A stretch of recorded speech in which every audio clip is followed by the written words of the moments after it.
State committee മെമ്പറായ ചന്ദനബാബു state committee മെമ്പറാണ്. എൻ്റെ അച്ഛനെ വിളിക്കാം. ഞാൻ അയാളുടെ അച്ഛനെ കാണാത്തത് കൊണ്ട് എനിക്കൊന്നും പറയാൻ പറ്റില്ല. കമ്മ്യൂണിസ്റ്റുമായിട്ട് കേരള കോൺഗ്രസുമായിട്ട് ചോദിച്ചിട്ടുണ്ട്, കോൺഗ്രസിലെ ആന്റണി വിഭാഗമായിട്ട് ചോദിച്ചിട്ടുണ്ട്.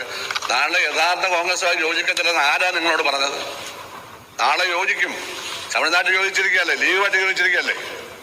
അല്ലാതെ ചോദിക്കാണ്. ജി സുധാകരൻ കോൺഗ്രസിന്റെ ചെളിക്കുണ്ടി വീടെന്ന് പറഞ്ഞ മഹാന്മാരെ, നിങ്ങളെ എവിടെയാ വീടിരിക്കുന്നത്? തമിഴ്നാട്ടിൽ. അത് ചെളിക്കുണ്ടല്ല, അവിടെ അത് ആവശ്യമായിരുന്നു.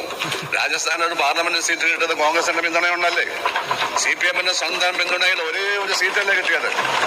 ഇതൊക്കെ ഓർക്കണം, നമ്മളെല്ലാം ഓർക്കണം. നമ്മുടെ പ്രസ്ഥാനം എന്തുകൊണ്ട് ഇങ്ങനെ ആയിരുന്നു.